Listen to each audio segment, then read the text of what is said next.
Good morning, everyone. Previously, we explored the boundary layer concept, that thin region adjacent to the surfaces where the viscous effects dominate and velocity gradients are huge. So, we learned how boundary layer grows, how they transition from laminar to turbulent, and most importantly, how they can separate from surfaces when facing an adverse pressure gradient. So today we are going to put all of that knowledge to work as we tackle one of the most practical topics in fluid mechanics, which is the drag concept, where every object moving through the fluid experiences the drag. It's why airplanes need engines, why cars have fuel economy ratings, and why parachutes work. Understanding drag means understanding how to predict it, how to reduce it, and in some cases how to use it to our advantage. So we will be exploring the two main components of drag, friction drag and the pressure drag, and see how they combine to produce the total force resisting motion through a fluid. We will also look at the fascinating ways drag coefficient varies with the shape, the Reynolds number, the Mach number, and even surface roughness. So before we explore the drag, let us quickly recall what we learned about the boundary layers and separation. For a flat plate parallel to the flow, the comes entirely from the shear stress. The fluid sticking to the surface and being sheared as it flows along. The boundary layer grows, momentum is extracted from the flow, and the momentum deficit translates directly into the drag. For a curved body like a cylinder, the story is different. The boundary layer develops along the front portion, but at some point, if the adverse pressure gradient is strong enough, it separates. The flow lifts off the surface, creating a wake of recirculating fluid behind the body. This wake has much lower pressure than the front, creating a pressure imbalance that produces drag. These are two mechanisms. Shear stress and pressure imbalance are the fundamental sources of all drag. Every object's total drag is a sum of these two contributions. Now, moving on to the friction drag and the pressure drag, let us formalize this. This particular equation is showing us the total drag, which is the combination of two parts. D equals to integral of P cos of theta times dA plus tau W sine of theta dA whole integral. So the first term in is the pressure drag, also called as a drag because it depends so strongly on the shape or form of the object. The second term is the friction drag over here due directly to shear stress on the surface. The relative importance of these two components depends entirely on the orientation of the surface relative to the flow. Consider a flat plate parallel to the flow. Here theta equals to 90 degree on the top and bottom surfaces. Cosine of 90 degree is 0. So pressure contributes nothing to drag. All the drag comes from shear stress. This is pure friction drag. Now consider a flat plate perpendicular to the flow. Here theta is 0 degree on the front, 180 degree on the back.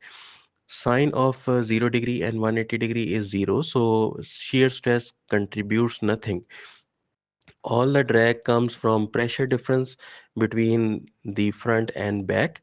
This is pure pressure drag. Most real objects fall somewhere in between. Their surfaces have portions parallel, portions perpendicular, and everything in between. Both mechanisms contribute. Here is the key insight. For most familiar flows where Reynolds number is large, the friction drag contribution is often quite small compared to pressure drag. Why? Because at high Reynolds number, boundary layer are thin and shear stresses act over relatively small areas, but pressure drag, especially when separation occurs, can be enormous. However, for highly streamlined bodies like airflows over the airfoils at low angle of attack or for very low Reynolds number flows, friction drag may dominate. Now, the most well understood case of friction drag is the flat plate parallel to the flow. From our boundary layer analysis, we saw that D F equals to half rho U square BL CDF, where CDF over here is the friction drag coefficient, which comes from the figure, this particular figure, and the table over here. So for laminar flow, now the equation is different from the turbulent flow on a smooth plate, which are hereby represented by the two equations. And just like the pi flow, surface roughnesses matter over here, but only for turbulent flows. In laminar flow, the boundary layer is thick enough that roughness elements are buried within it. In turbulent flow, the roughness elements can protrude through the viscous sublayer, significantly increasing the drag component. This is why aircraft wings are meticulously smooth. Any protruding rivet or imperfection increases the friction drag, but interestingly, as we will be seeing it later, roughness is not always bad. So for curved surfaces, determining friction drag is much more difficult. The velocity gradient at the wall and thus the shear stress varies along the surface in ways that depend on the pressure gradient. Look back at the figure from the previous lecture. The velocity profiles along the cylinder change shape dramatically. Near the front, in favorable pressure gradient, profiles are full and shear stress is relatively high. As we approach the separation, the profile develops an inflection point, and the wall shear stress drops to zero at the separation point. Calculating the exact shear stress distribution requires solving the boundary layer equations with varying free stream velocity, a task beyond our scope. But the key concept in this is the friction drag on the curved surfaces can be obtained if we know the tau w as function of the position. So this particular example shows this for a circular cylinder giving the CDF equals to 5.93 over under root Reynolds number for the laminar flow. Notice that dependence of 1 over under root Reynolds number. So this is characteristic of the laminar boundary layer friction drag, just like the flat plate, but the constant is different because of the pressure gradient effects. Now let us focus on the pressure drag, the component that often dominates the for the blunt bodies. Now dp equals to integral of p cos of theta dA. In dimensionless form, we can write this as cdp equals to 1 over a integral of cp cos of theta times the dA, where Cp is the P minus P naught over half rho U square, which is the pressure coefficient. So here is the crucial point. If the pressure were constant over the entire surface, then net pressure force would be zero. Regardless of how high that pressure is, pressure drag arises from the pressure differences around the body. So for inviscid flow past any symmetrical body, the pressure distribution is perfectly symmetric front to back. The low pressure on the front portions that might pull the body forward is exactly balanced by the low pressure on the rear portions pulling it backward. Net pressure drag is zero, which is the D-Element's paradox. But in real viscous flow, the boundary layer separation destroys this symmetry. The separated region on the rear has much lower pressure than the front stagnation region. The integrated effect is a net force in the drag direction. So for large Reynolds number flows, the pressure differences scale with the dynamic pressure half rho U square. So Cp becomes independent of the Reynolds number. So this means that the pressure drag coefficient are often constant over wide Reynolds number ranges until something changes, like transition to turbulent boundary layer. So this particular example shows this beautifully for a circular cylinder with laminar boundary layer separation. The pressure drag coefficient CDP equals to 1.17, completely independent of the Reynolds number over the range where the flow pattern remains similar. Now, moving on to combining the drag components, which is the total drag coefficient, which is simply the sum of the friction and the pressure contributions.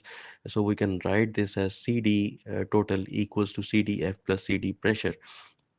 So for a circular slender example, this gives the drag coefficient of 5.93 over Reynolds number plus 1.17. So at the Reynolds number value of exponent 10 exponent 3, the friction contributes about 14% of the total drag. But at the Reynolds number value of 10 exponent 4, it's about 5%. At Reynolds number value of 10 is to the power 5, it's only 1.6%. So the vast majority of the drag on a blunt cylinder is a pressure drag, a direct result of boundary layer separation. This explains why streamlining works. By shaping a body to delay the separation to keep the flow attached farther around the back, we can dramatically reduce the pressure drag. The penalty might be a slight increase in the friction drag due to a longer wetted surface, but the net effect is a huge reduction in the total drag. Now, let us look at how the drag coefficient varies with the shape, one of the most intuitive and important relationship in all of the fluid mechanics. So this particular figure shows the drag coefficient for ellipses of varying thickness to length ratios, T over L, all based on the frontal area. So as T over L equals to 0, a flat plate perpendicular to the flow, which gives us this CD value of 1.9, around 1.9. So pure friction drag maximum bluntness. uh, but as the TL increases to 1, a circular cylinder, which also depicts as the CD, drops to about 1.2. Still blunt, but some curvature allows the partial pressure recovery.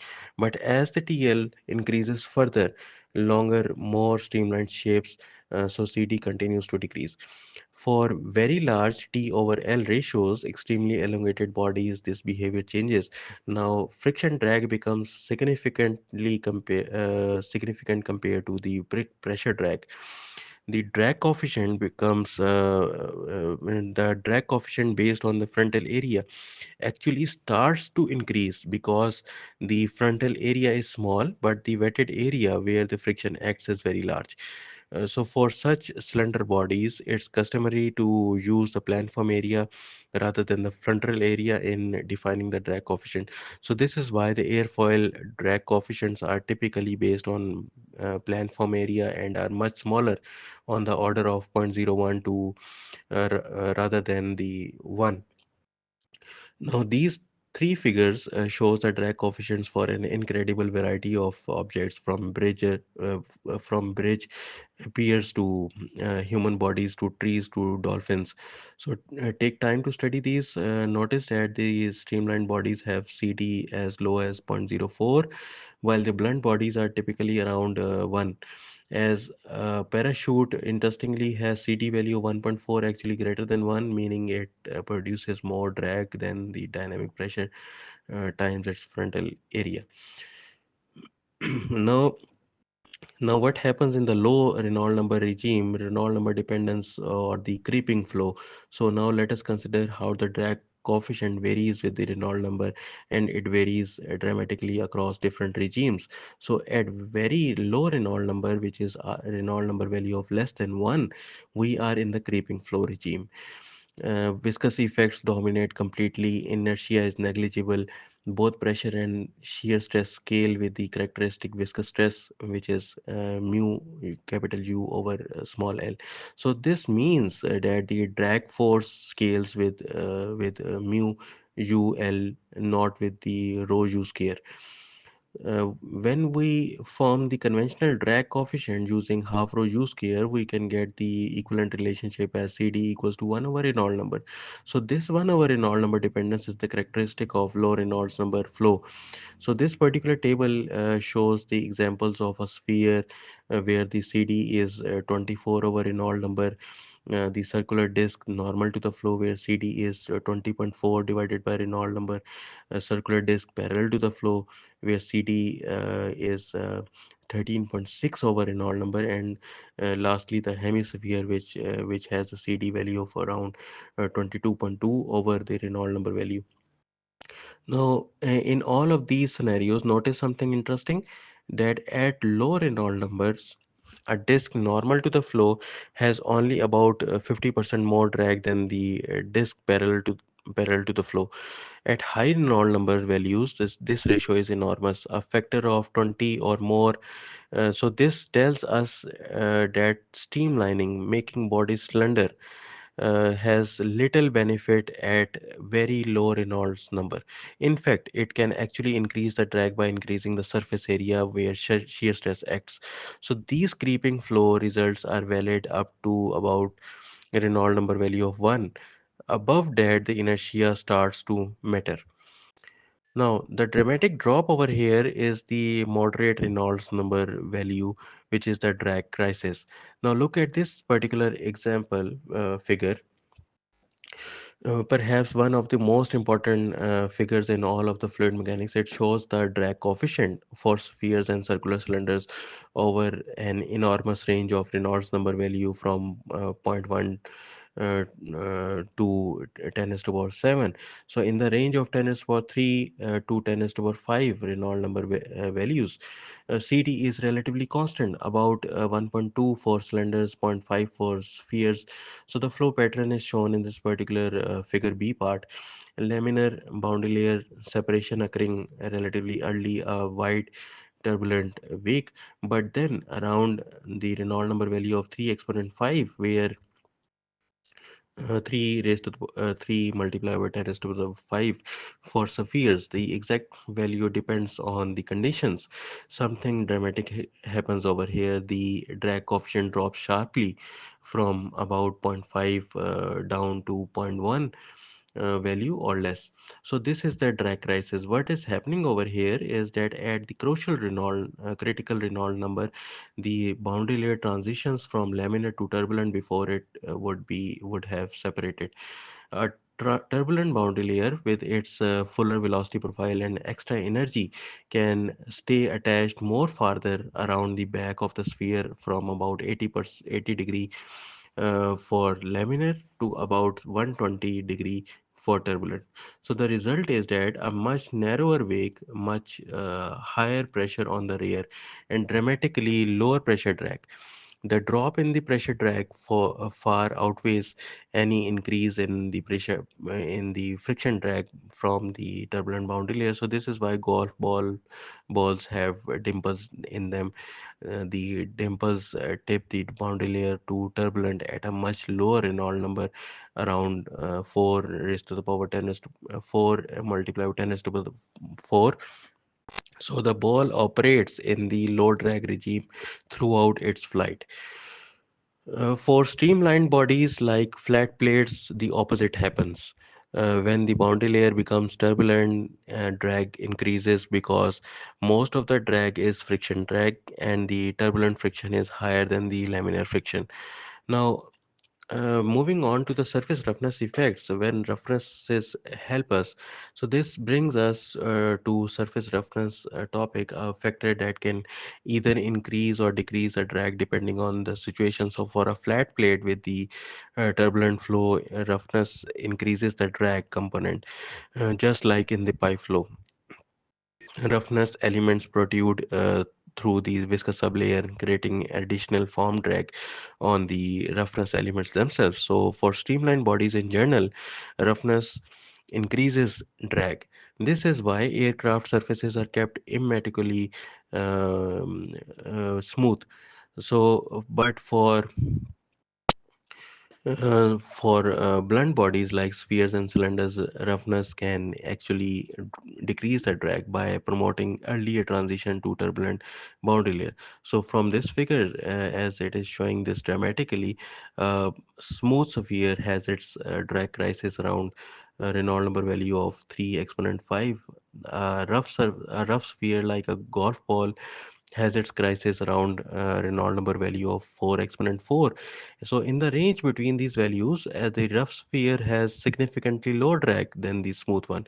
So this is why golf balls are dimpled, why baseballs have seams, and why some tennis balls are fuzzy. The roughness, carefully designed and optimized, trips the boundary layer to turbulent, allowing the ball to experience the low drag regime at typical game speeds. But here is the key. If the Reynolds number is too low, below the rough sphere's critical value. Roughness does not help us. Table tennis balls operate below Reynolds number value of 4 exponent 4, so they are smooth. If they were dimpled like the golf balls, they would actually have higher drag. So moving on to the compressibility and Froude number effects, additional parameters we would be discussing in this particular slide. Before we wrap up, let us briefly acknowledge other parameters that affect the drag. So Mach number effects become important when flow speeds approach the speed of sound. For Mach number less than zero point 0.5, compressibility effects are negligible. CD is independent of the Mach number, but as the Mach number approaches 1, drag coefficients increase dramatically due to shock wave formation. So this particular figure shows uh, this for the subsonic flow, and the accompanying figure shows for the supersonic flow. Sharp pointed bodies actually have their maximum drag near Mach number value of 1, while the blunt bodies continue to increasing beyond Mach number value of 1. This is why the supersonic aircraft have sharp leading edges to manage these shock wave effects. Froude number effects matter for the surface shapes where wave making drag depends on the ratio of ship speed to wave speed. Now, this particular figure shows the complex wiggly dependence of wave drag coefficient on the Froude number, a result of wave interference patterns. So this is why ship hulls are carefully designed to operate in favorable Froude number ranges.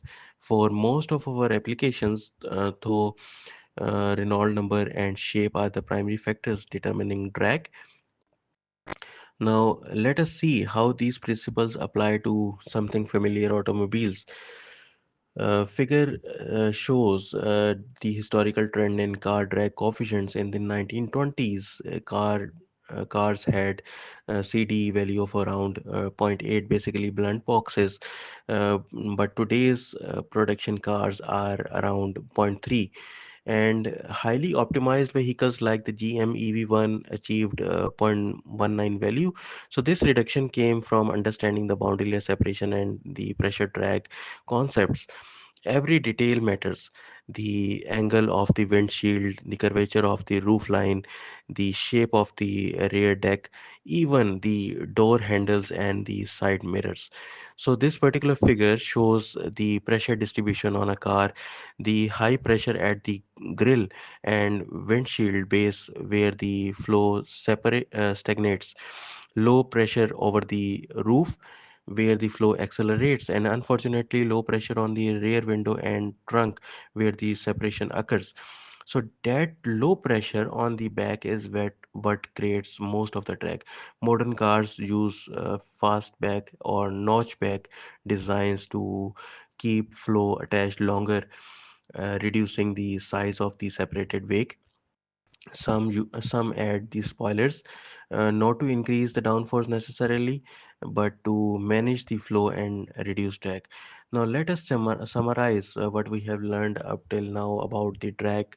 Drag has two components: friction drag from shear stress, and the pressure drag from the pressure differences. For streamlined bodies, the pressure drag dominates. For blunt bodies, pressure drag dominates. In this scenario, drag coefficient depends on the shape also, with streamlined bodies having CD value as low as 0.04 and blunt bodies around 1. Reynolds number effects are dramatic. 1 over Reynolds number dependence at low Reynolds number, constant CD value at moderate Reynolds number, and a drag crisis when boundary layer becomes turbulent. Then the surface roughness can increase or decrease the drag uh, component, increasing for streamlined bodies, potentially decreasing for blunt bodies by promoting early transition. And in the last, we discussed at Mach number and Froude numbers at complexity at high speeds and for surface ships. So next time we will be exploring the other side of the force equation, that is the lift. concept. We will see how pressure distributions on asymmetric bodies produce forces perpendicular to the flow, how airfoils generate lift efficiently, and how circulation theory explains the fundamental mechanism of lift generation. We will also discover why spinning balls curve, how wingtip vortices form, and what happens when wings stall. The boundary layer concepts we have developed will be essential because even though lift is primarily a pressure phenomena, boundary layer behavior determines when and how the lift is lost through the stall. So for today, remember that drag is not just a number to be looked up in a table, but it's the integrated result of the entire flow field, the boundary layer growth, the separation point, the wake structure, all determined by the interplay of viscosity, pressure gradients, and surface conditions. So, understanding drag means understanding how to control these mechanisms, and that knowledge has practical implications from designing more fuel efficient vehicles to hitting longer golf drives to predicting how buildings will withstand hurricane force winds. So and this is all from this particular topic. See you next time. Thank you.